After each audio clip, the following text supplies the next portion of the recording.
신약 성경을 살펴보면 우리 예수님께서 무엇을 기념하라고 말씀하신 것은 신약 성경 전체를 통해서 딱 두 가지만 기록되고 있습니다. 첫 번째는 성만찬 사건입니다.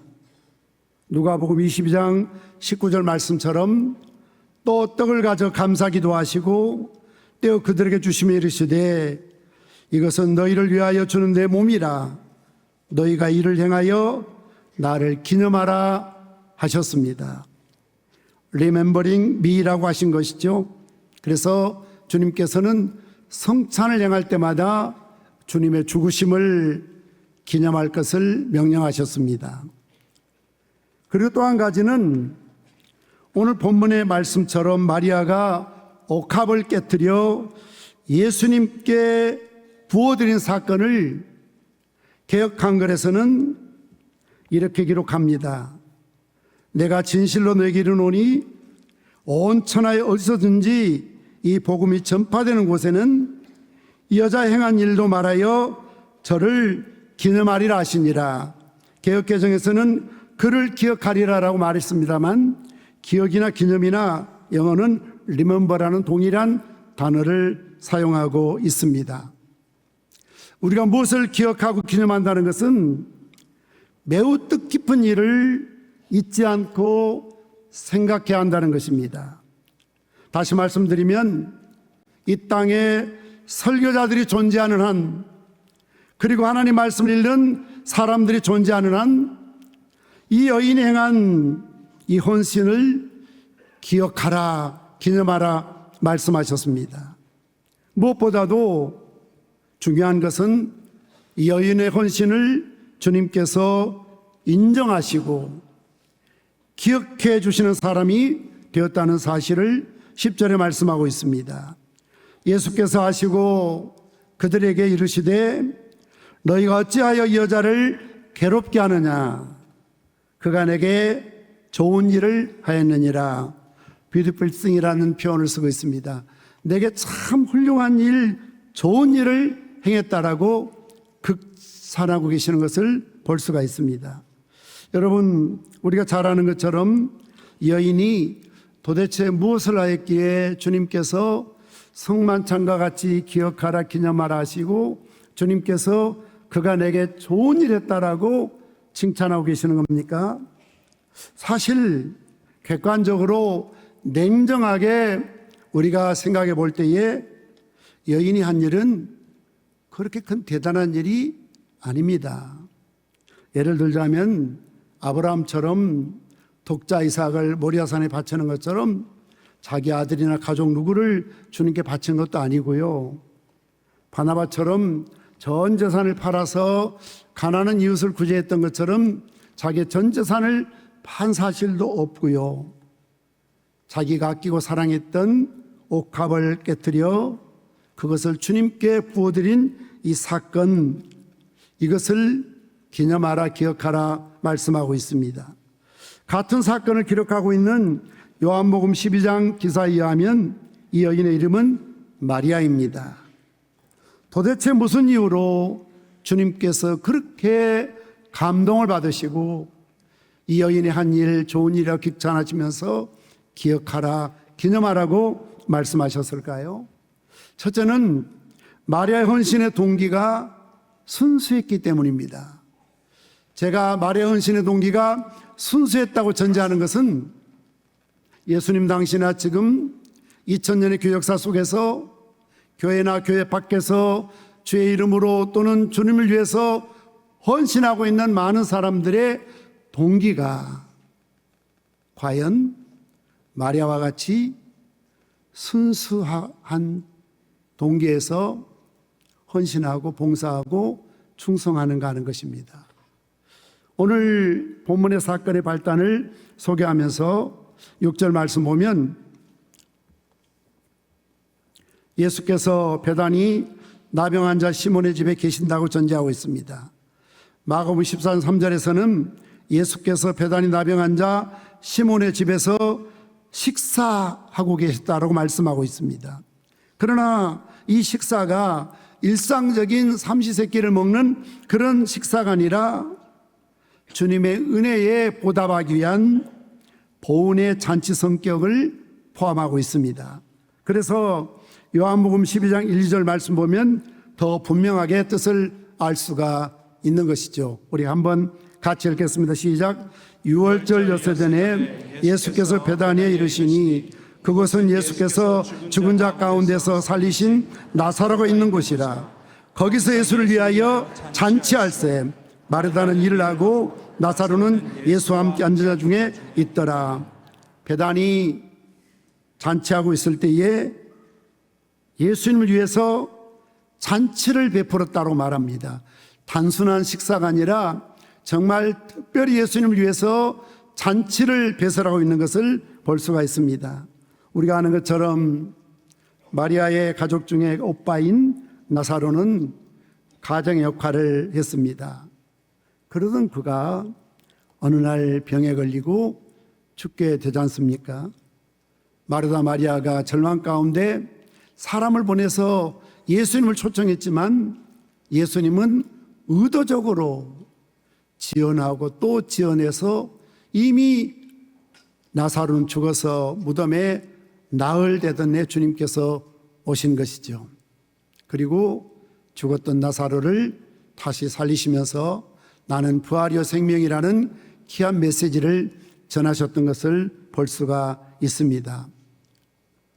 나사로가 죽었을 때 두 자매에게 얼마나 절망적인 그런 시간들이었겠습니까?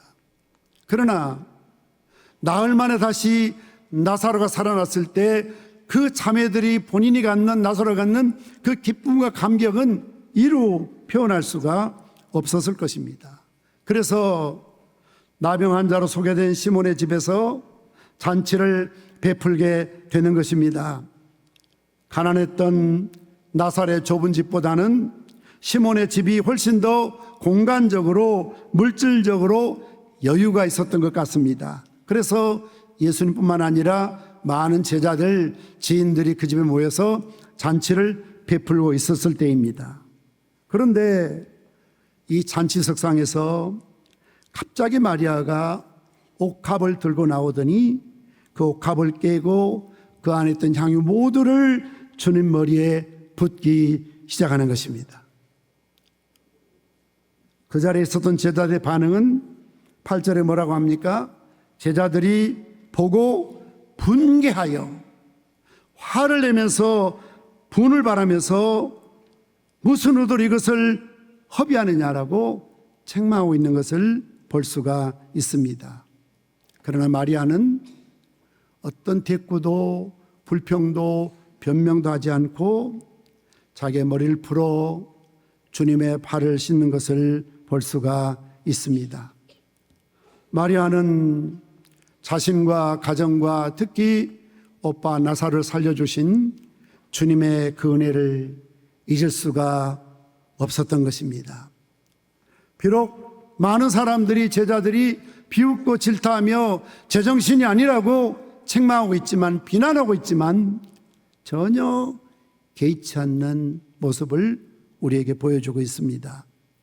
어떤 사람들은 마리아는 그렇다 치더라도 예수님을 향해서 불평했을 것입니다. 말리시지 못하도록 금지시켜야지 왜 그것을 내버려 두고 계시느냐. 주님을 향해서도 원망이 있었을 것입니다. 그런데 사랑하는 성도 여러분, 여기서 우리는 잠시 마리아의 심정을 헤아려 볼 필요가 있을 것 같습니다. 감격의 헌신이요, 봉사요, 주님을 향한 정말 때묻지 않는, 오염되지 않는 진정한 순수한 아가페적인 사랑이 있었던 까닭에 주님 앞에 이런 값진 기억될 만한 좋은 일을 할 수 있었던 것을 볼 수가 있습니다. 사랑하는 성도 여러분, 사랑하는 사람을 위해서 돈을 써보신 적이 있습니까? 그 돈을 쓰면서 아까우셨습니까? 그러면 그를 진정 사랑한 것은 아닙니다. 사랑하는 사람에게는 낭비의 본능이 있습니다. 사랑하는 사람을 위해서 시간을 낭비합니다. 생각을 낭비합니다. 물질을 낭비합니다. 아니, 존재 그 자체를 낭비합니다. 낭비할 수 없는 것은 사랑이 아닙니다. 그래서 항상 사랑의 쌍둥이처럼 다니는 것은 희생이에요. 수고입니다. 헌신입니다. 하나님이 우리를 사랑하셨기 때문에 독생자 그리스도를 아끼지 않고 내어주신 그 값진 희생이 하나님의 사랑인 것이죠. 오늘 마리아의 심정도 마찬가지입니다.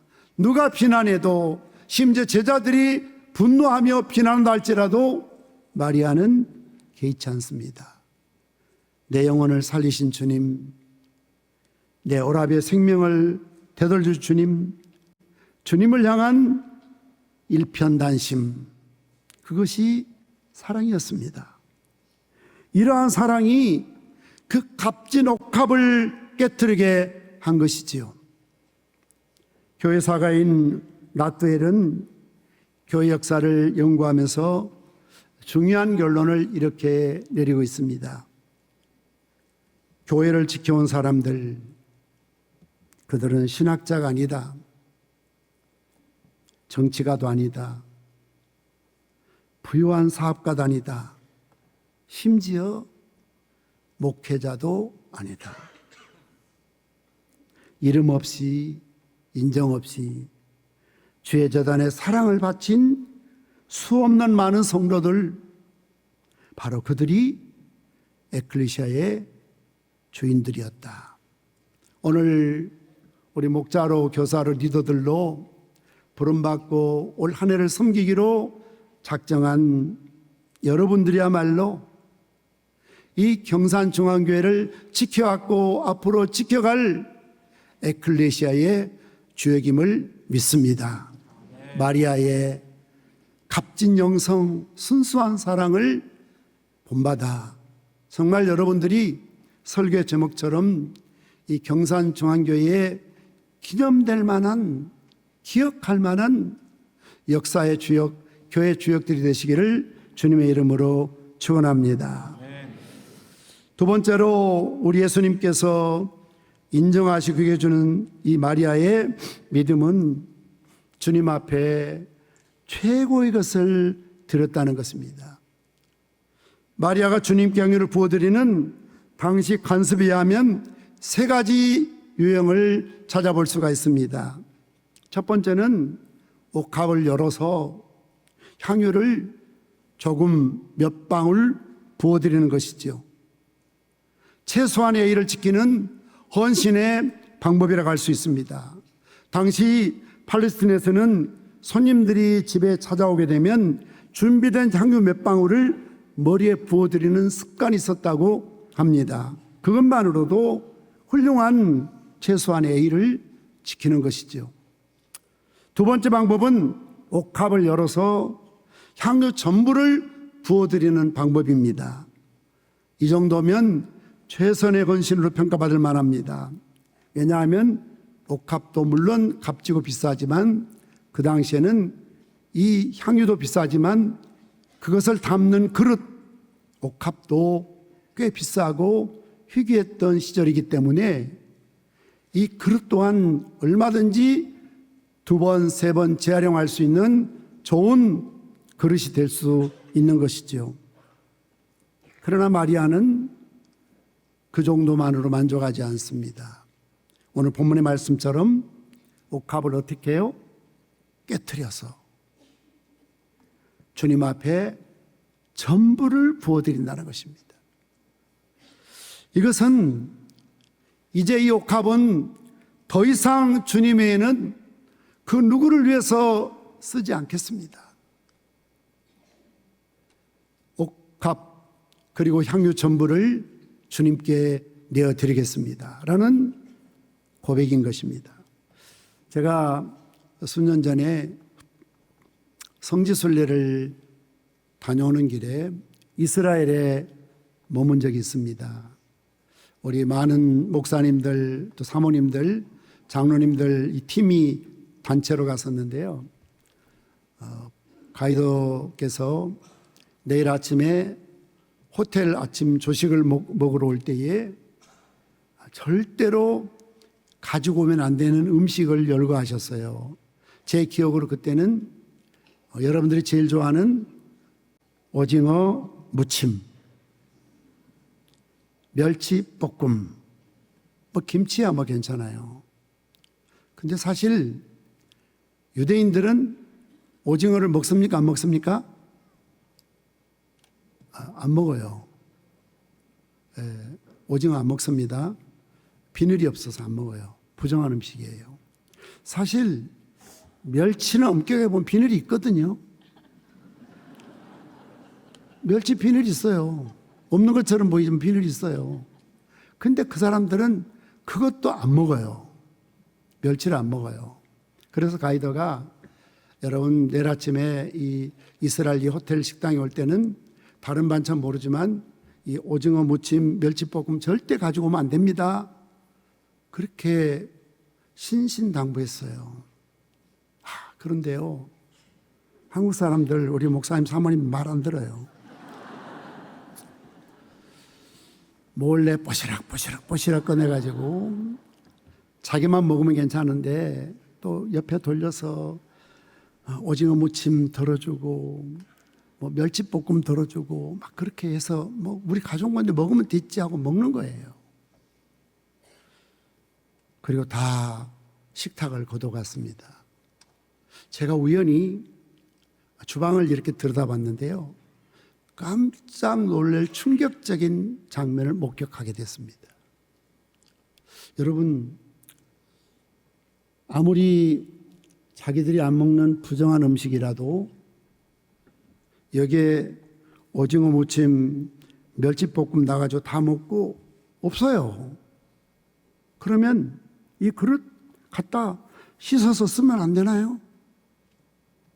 깨끗이 씻어서, 그것도 좀 찝찝하면 비눗물 하이타입 풀어가지고 깨끗이 씻어가지고 그거 쓰면 안 되나요? 소독해 쓰면 되죠. 아마 저 같으면 우리 같으면 다 그럴 겁니다. 그런데요, 접시를 가지고 가서요, 주방의 바닥에다 쫙 깨버리는 거예요. 저는 놀랐습니다. 유대인들은 무섭구나. 부정한 음식을 자기만 먹지 않을 뿐만 아니라 부정한 음식을 담았던 그릇조차도 부정하다고 생각하기 때문에 재량하지 않고 깨버리는 겁니다.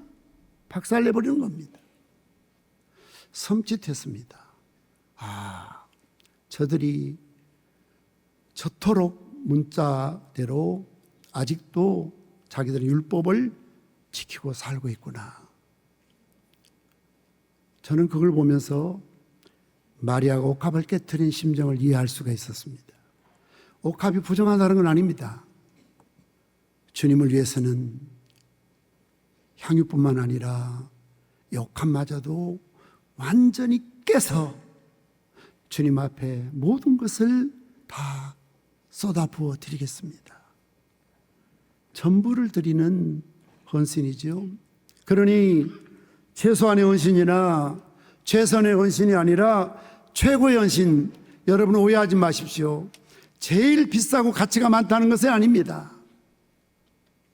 가장 최고의 것을 주님 앞에 아낌없이 쏟아 부어드리는 이 헌신. 그래서 예수님께서는 마가복음 14장 8절에 이렇게 평가하셨죠. 받아서 합시다. 저가 힘을 다하여 내 몸에 향유를 부었다. 힘을 다했다는 겁니다. 이 말은 최선을 다해서 최고의 것으로 전부를 아낌없이 주님 앞에 쏟아부어 드린 것을 말씀하고 있습니다. 물론 우리가 잘 아는 대로 이 향유의 값은 300데나리온이었다고 말하지요. 가치도 컸지만 무엇보다도 전부를 주님 앞에 쏟아 부어주는 이 헌신을, 이 희생을 주님께서 힘을 다했다라고 평가해 주시는 것을 볼 수가 있습니다. 세 번째는 말의 헌신의 시기가 아름다웠다는 것을 우리는 기억해야 됩니다. 오늘 본문의 문맥이 말의 헌신을 소개하면서 주목하는 것 중에 하나는 그녀의 헌신의 때에 대해서 관심 있게 기록하고 있습니다. 마태복음 26절 14절부터 16절 말씀까지를 우리 함께 읽겠습니다. 시작. 그때 12 중에 하나인 가룟 유다라는 자가 대제사장들에 가서 말하되 내가 예수를 너에게 넘겨주리니 얼마를 주려하니 그들이 은 30을 달아주거늘 그가 그때부터 예수를 넘겨줄 기회를 찾더라. 무엇을 말합니까? 가룟 유다의 배반이 기록되고 있습니다. 그때부터 가룟 유다가 예수님을 대제사장에 찾아가서 은 30을 받고 16절 말씀처럼 돈을 받은 이후로 그때부터 예수를 넘겨줄 기회를 찾는다고 말하고 있습니다. 오늘 본문의 3절에서도 그때 제사장들과 백성들의 장로들이 가야바라는 대제사장의 관장에 모여 예수를 흉계로 잡아 죽이려고 의논했다. 정황적으로 보면 예수님을 시기했던 많은 유대인들 관원들이 예수님을 죽이려고 결심하고 있고 가룟 유다마저 그들의 뜻에 동조해서 은 30을 받고 예수님을 넘겨줄 때를 호시탐탐 노리고 있을 때라는 것이죠. 마리아는 여성 특유의 직관력이죠. 직관력이요. 다 그렇지 않지만 아이를 시장에서 잃어버렸을 때는 절대로 남편 말 듣고 예수 찾으면 안 됩니다. 엄마 말을 들어야 됩니다. 왜냐하면 다 그런 건 아니지만 일반적으로 여성들은 굉장히 현실적이고 직관력이 있습니다. 남자들은 만원경처럼 먼 곳을 바라보고 뜬구름 잡는 소리 많이 할 때가 있지만 여자들은 굉장히 리얼리즘이잖아요. 현실적이잖아요. 지금 돈 있냐 없냐 이거 따지는 남자는 조금만 더 기다려봐라. 내가 한 통에 하면 금방 해결될 거다. 그런 지가 벌써 10년 넘었거든요. 이해해야 돼요. 남자는 만원경처럼 먼 곳을 바라보고 그 대신 길 잘 찾잖아요. 먼 곳을 바라보고 여자들은 현미경처럼 눈앞에 있는 걸 정말 세세하게 잘 볼 줄 알고 판단하고 직관력 있지요. 이 마리아의 직관력을 보십시오. 지금 대제사장, 서기관, 장로들 그리고 심지어 가룟 유다까지 예수님을 팔아넘길 계획을 세우고 있습니다. 여기에 생각이 이르자 우리 주님 돌아가신다고 죽으러 예루살렘 올라가신다고 죽은 지 사흘만 다시 부활할 것이라고 말씀하셨던 것처럼 이제 우리 주님의 죽으심이 다가왔구나. 이런 상황 속에서 누가 예수님의 장례를 치를 수 있을 것인가? 사실 지난 일이지만 베드로, 요한, 야고보가 예수님의 시신을 달라하고 장례를 치렀습니까? 아니잖아요. 뿔뿔이 흩어져 버리고 말잖아요. 그러나 마리아의 직관력은 이제 예수님의 장례가 임박했다는 것을 깨닫습니다. 장례를 치를 때는 꼭 향유를 몸에 부어드리는 것이 장례 절차였거든요. 이 생각이 이르자 마리아는 시몬의 집에 앉아 머뭇거릴 시간이 없었던 것이죠. 베다니 가까이 있는 자기 집으로 가서 아마 숨겨놨던 그런 결혼할 때 쓰기 위해서 시집갈 미천으로 혼숙감으로 준비해놨던 이 비싼 인도산 향유를 들고 와서 머뭇거림 없이 깨트려서 예수님 머리에 부어드렸던 것을 볼 수가 있습니다. 여러분, 이 옥합을 깨트린 마리아의 마음, 그것은 헌신의 기회를 붙잡는 영성이에요. 받아서 합시다. 헌신의 기회를 붙잡는 영성이 필요합니다. 정말이에요. 제가 이렇게 목회하다 보면요, 절대 기도 안 하겠다는 분 없어요. 교회 봉사 안 하겠다는 분 없어요. 헌금 안 하겠다는 분 없어요. 근데 지금은 아니래요. 지금은 바쁘대요. 지금은 형편이 좀 어렵대요.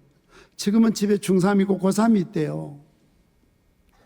지금은 사업에 여유가 없대요.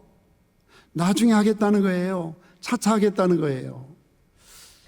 제가 목회하기 전에 부산에 모교회 안수 집사로 있을 때 아주 저하고 절친인 같은 교회 다니는 박모 집사라는 분이 계셨어요. 그때 이제 교회 건축할 때인데요. 그분이 사업을 크게 하면서 교회 건축위원회 부위원장이어서 안수 집사님이셨어요. 저하고 친하기 때문에 제가 어느 날 신중하게 부탁했습니다. 박 집사님, 지금 사업이 잘 돼서 돈을 많이 번다는 것 알거든요. 당신이 부위원장이니까 건축 공부 좀 하지 그랬어요. 그러니까 하는 말이 지금은 안 된다는 거예요. 지금 사업을 벌려놓은 게 있어서 또 공장을 그때 반여동에 있었는데 저 사상으로 더 크게 확장하기 때문에 거기 가서 좀 사업이 안정되면 돈을 벌거든 수금이 좀 되거든 그때 가서 하겠다는 거예요. 제가 그랬죠. 지금 좀 하면 안 되겠냐고. 지금 교회 건축하고 당장 재정이 어려운데 좀 당신이 했으면 좋겠는데 왜 안 되자니까 한대요. 그해 부산에 엄청난 비가 쏟아졌습니다. 그리고 주례 사상 일대 낮은 지역 공장이 다 물에 잠겼습니다.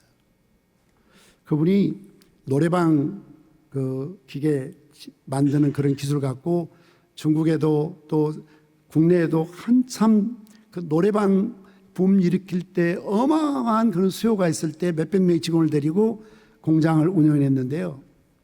회사가 다 물에 잠겼어요. 그리고 부도 났어요. 중국으로 도망갔어요. 당자수표가 부도나서 형사입건 될 수밖에 없는 상황이기 때문에 중국으로 도망갔습니다. 그리고 오랜 세월이 지난 저는 이제 그동안 신학가고 개척하고 교회를 할 때 목사가 됐을 때 저를 찾아왔습니다. 다른 말 안 해요. 그때 당신이 교회 건축금 하라고 했을 때 했어야 하는 건데 제일 후회스러운 것이 그때 마음만 먹으면 주님을 위해서 교회를 위해서 건축을 위해서 드릴 수 있는 기회가 있었음에 불구하고 나중에 벌어서 형편이 좋아지거든 차차 건강해지거든 이 어려운 위기 좀 극복하거든 하겠다고 미룬 것이 결국 영원히 주님 앞에 헌신하지 못한 불상사를 가져왔던 것을 들을 수가 있었습니다. 여러분, 저는 마리아의 순수한 사랑도 물론 중요하고요. 옥합 전부를 깨뜨린 사건도 물론 중요하지만 마리아의 가장 탁월한 영성은 예수님의 장례를 준비한 유일한 여인이었다는 것이죠. 그래서 오늘 12절 말씀 보면 우리 같이 읽겠습니다. 시작. 이 여자가 내 몸에 이 향유를 부은 것은 내 장례를 위하여 함이니라.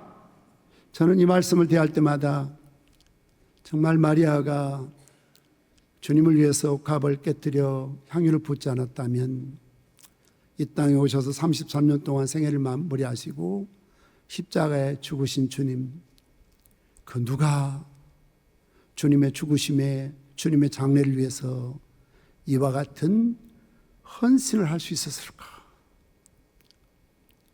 정말 그때인 겁니다. 제가 개척해서 38년 동안 한교를 섬기고 오면서 늘 그런 생각하지요. 물론 지금도 큰 돈이지만 10년 전에 20년 전에 그 어려울 때 이 헌금을 좀 냈더라면 얼마나 더 좋을 뻔했을까. 그때요. 여러분, 그때가 지금인 줄 믿습니다. 아멘. 지금이요. 항상 헌신의 두 단어는 here and now이에요. 여기서 지금 헌신해야 됩니다. 어떤 분들은 다른 교회 가서 다른 데 가서 선교지 가서 아니 여기서 그리고 어떤 분은 항상 내일로 미뤄요. 차차 뭐 하고 나면 뭐 좀 정리하고 나면 애들 크고 나면 대학 가고 나면 빚 좀 갚고 나면 사업이 좀 잘 되고 나면 그때 가서 하려니 그날은 내 날이 아니에요. 제가 서론에 말씀드렸죠. 작년 이맘때 제가 이 자리에 오기로 했는데 하나님이 저를 부르셨다면 영원히 경산중학교 못 오고 천국 갈 뻔했습니다. 큰 수술했거든요. 뇌출혈이 와서요. 저희 뇌의 5분의 1이 25%가 피가 가득 찼었습니다. 그래서 여기에 10cm를 째고 피를 다 빼내고 다 이제 완치됐는데요. 감사한 것은 조금만 뇌출이 있어도 어떤 인지 또는 신체적인 장애나 좀 몸에 불편함이 있는데 전혀 없이 이렇게 건강을 회복해서 제2의 인생 다시 여러분이 설 수 있다는 걸 제가 이 자리에 설 때마다 그때와는 다른 감정이고 감격이지요. 아, 오늘 밤이라도 주님 날 부르시면 나는 가야 해. 후회 없는 삶이요. 나이 어리다고요? 젊다고요? 세브란스 병원 중환자실에 가니까요. 물론 나이 드신 분도 많지만 젊은 청년들, 10대, 20대 학생들도 중환자실에 있어요. 장담할 수 없습니다. 그래서 오늘 예수님께서 이 여인의 이 희생을 극찬하신 이유는 예수님의 장례식을 준비해 주셨다는 것. 물론 가난한 자를 무시하는 거 아닙니다. 제자들은 말합니다. 팔아서 가난한 자를 구제했으면 좋을 뻔했다. 주님 가난한 자를 항상 구제하라고 말씀하셨습니다. 그러나 지금 이 시간에는 가난한 자를 구제하는 게 목적이 아니고 주님과의 마지막 이별 헤어짐, 주님의 죽으심과 장례를 준비하는 마리아의 값진 희생을 주님께서 높이 사셨던 것을 볼 수가 있습니다. 주님 앞에 헌신하는 때도 때가 있고요. 헌금을 드릴 때도 때가 있습니다. 얼마 전에 제가 아주 존경하는 목사님 만나서 자기가 목회하고 있었던 어느 교회 집사님을 자랑하는데 무슨 말 끝에 그렇게 하시더라고요. 그 집사님이 학교 교사이신데 아가씨 때 섬기던 교회가 교회 건축했대요. 그래서 정말 목돈을 모아서 적금을 깨뜨려서 교회 건축금을 했다는 겁니다. 그런데 시집 와서 얼마 되지 않아서 이 목사님이 계신 이 교회가 또 건축을 했대요. 그런데 어느 날 정말 어렵게 힘들게 준비된 헌금을 가지고 와서 이제 집사님 되셨어요. 집사님이 고백하는 말은 목사님, 저는 너무너무 감사해요. 제가요, 아가씨 때 시집 오기 전에 섬기던 교회가 건축해서 주님 앞에 건축원금 드렸는데요. 시집 와서 얼마 되지 않아서 또 내가 이 교회 섬기는 이 교회에서 교회를 건축하게 돼서 또 주님 앞에 드릴 수 있다는 것이 너무너무 감사해요. 아무나 그렇게 생각하지 않잖아요. 아유, 저녁 쪽에도 내가 건축에 성금 드렸는데 시집 오자마자 무슨 또 교회가 건축해? 이번엔 못해? 안 해? 하나님도 내 마음 아실 거야. 그러나 이 집사님의 탁월한 것은 그것을 은혜로 알고요, 그것을 축복으로 안다는 사실이죠. 경산중앙교회가 어떤 큰 일을 이루려고 할 때 여러분들은 그 목격자의 증인으로서의 사명을 감당할 때가 있습니다.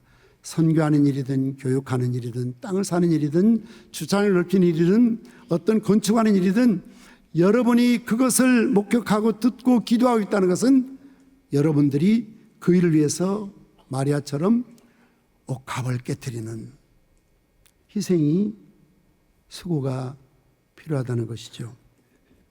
말씀을 결론 지으려고 합니다. 제가 38년 전에 그린벨트 지역 수원지 보호구역인 교회 없는 지역에서 한 명의 개척 멤버도 없이 맨 땅에 헤딩하듯이 그 당시 올평중앙교회, 나중에 교회 옮겨서 평산교회로 옮겼습니다만 여러분 보시는 저 그 당시 교회 개척했던 교회 모습이에요. 올평중앙교회 간판이 있었지만 저 때 간판이 없는 이유는 매일 아침 9시면 그린벨트 감시원이 와서 교회 간판 떼고 사진 찍고 나는 달고 또 떼고 찍고 이 일이 반복되는 거예요. 그린벨트에서는 돌도 하나 거꾸로 뒤집어 놓지 말라고 말하더라고요.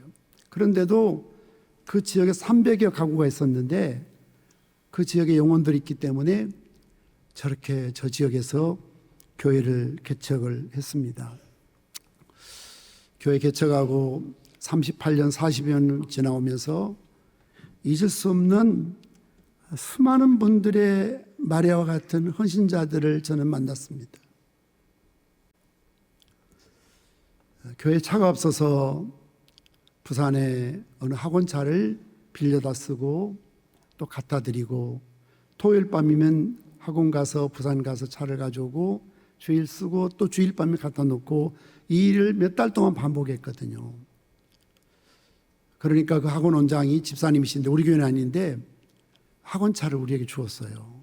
근데 요즘도 아마 죄송하지만 저 몽골 어디 아주 오지에 가면 그런 똥차가 있어요. 어느 정도 가면 바닥이 다 구멍이 나가지고요, 매연이 들어올 정도로. 이야기하면 저희 아내가 또 울 수도 있는데, 이 차를 받아가지고 이제 새벽기도 멀리 가는 분 매일 40km를 제가 직접 운행을 해서 새벽기도 모시고 모셔드렸는데요. 이처럼 추운 날이면 차 시동이 안 걸리죠. 젊은 사람들은 시동 안 걸리는데 이해 못해요. 시동이 안 걸려요. 경유차고 차가 너무 똥차니까. 그러면 제 아내가, 저는 어차피 이제 핸들 잡아야 되니까 앞에 핸들 잡고 타고 있고, 제 아내가 그 똥차 봉고를 뒤에서 밀고 학교 고바위까지, 운동장까지 밀고 가야 돼요. 그리고 돌려서 2단 넣고 이렇게 속력 받아서 크라치 뛰면서 부릉 걸리면 할렐루야 하고 가는데 안 걸려요. 진짜 놀렐루야예요. 그럼 또 어떡합니까? 지금처럼 핸드폰이었습니까? 길거리에 또 노인들이 기다리고 계시고 연락이 안 되니까 또 차를 또 밀고 올라가야 되는 거예요. 어떤 때는 3번씩 밀고 올라가거든요. 그러면요, 새벽에 물론 건강해 보이는 등치를 갖고 있다고 하지만 그 새벽의 빈속에 차를 3번씩 밀고 올라가면요, 구토해가지고요, 똥물을 다 토해요. 그래서 똥차라고 그랬나? 아무튼 그 정도였어요.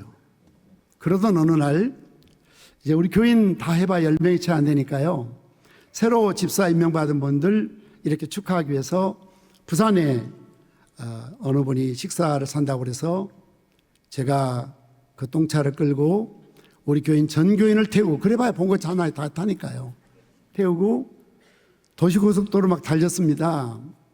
그런데 뒤에 앉아있는 어느 자매가, 목사님 차에서 퉁퉁퉁퉁 소리가 나는 것 같아요.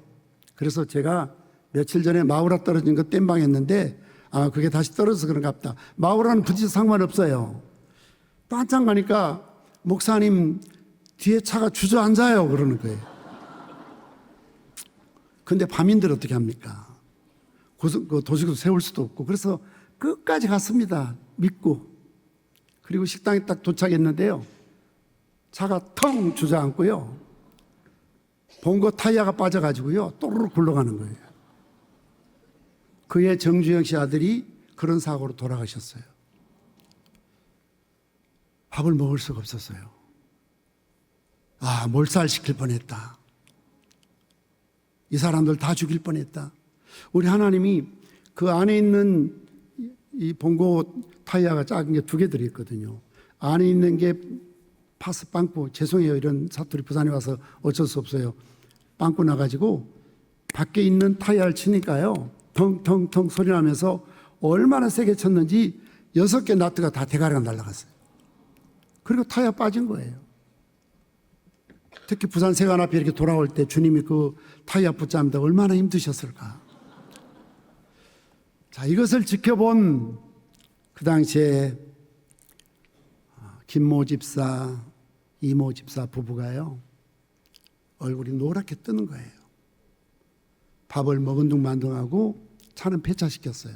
당장 차가 필요해요. 차를 살 돈이 없어요.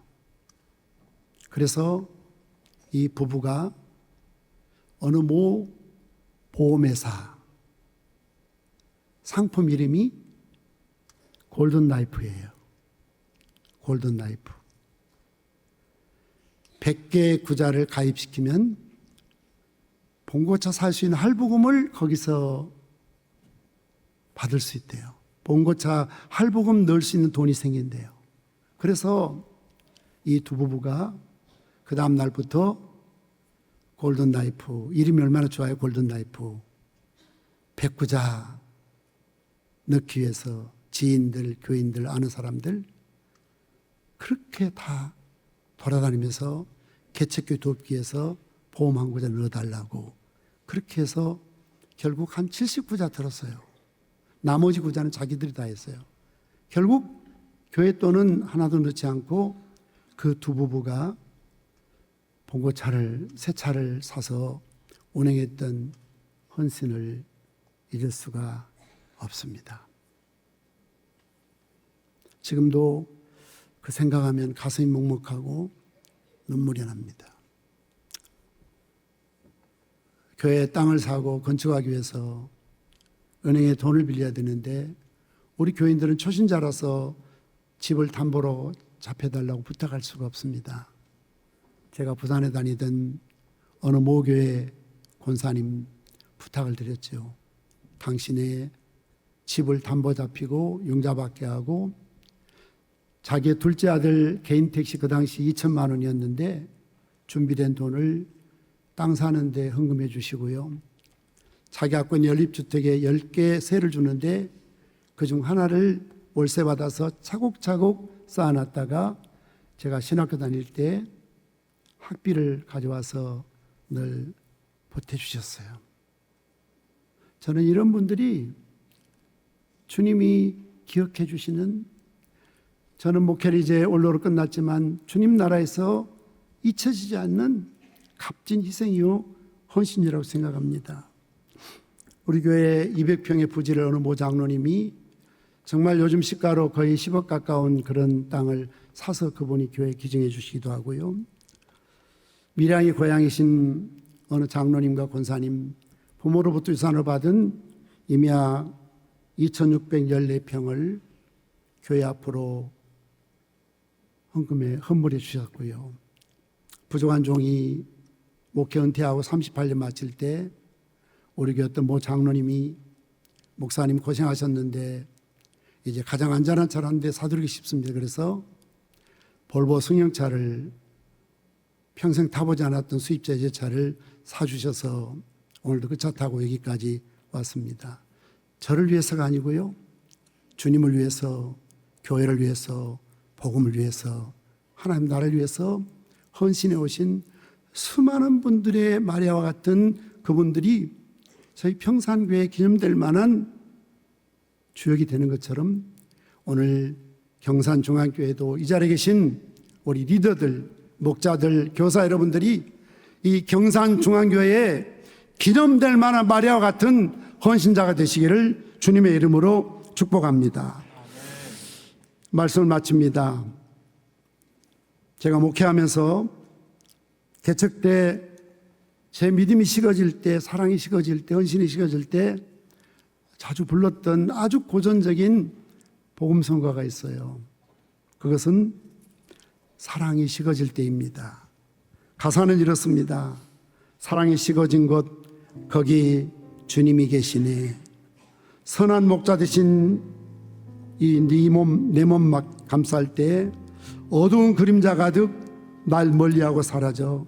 주님은 사랑을 심는 자라.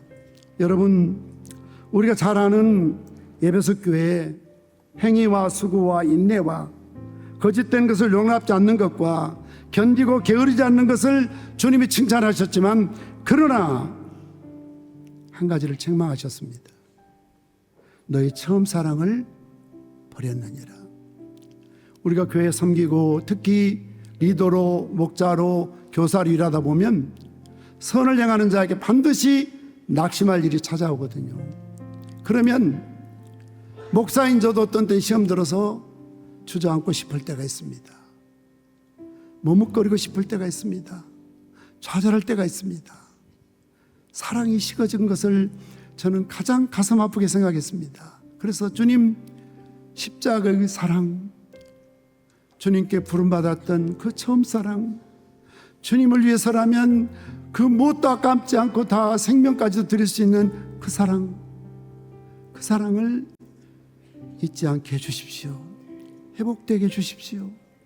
그래서 오늘 저와 여러분들이 마지막 부르고 싶은 찬양으로 선교단 앞으로 등단해 주시고요, 사랑이 식어질 때 정말 여러분들의 처음 사랑, 처음 행위 회복하시길 바랍니다. 성지순례 갔을 때 에베소 지역을 가면서 가슴을 쳤습니다. 여러분 보시는 저 그림처럼 저 모습이 오늘 에베소 교회 모습이에요. 비석밖에 없어요. 빈터밖에 없어요. 교회 흔적을 찾아볼 수가 없어요. 왜 그렇게 됐습니까? 회복하지 않았기 때문에, 사랑을 잃어버리고도 회개하지 않았기 때문에 네 촛대를 그 자리에 옮기리라 말씀처럼 교회가 없어지고 말았습니다. 가장 중요한 것은 일하는 것도 중요하지만, 사역도 중요하지만, 주님과 나와 1대1의 관계성 속에서 사랑을 잃어버리지 않는 것입니다. 사랑을 회복하시기를 주님의 이름으로 축원합니다.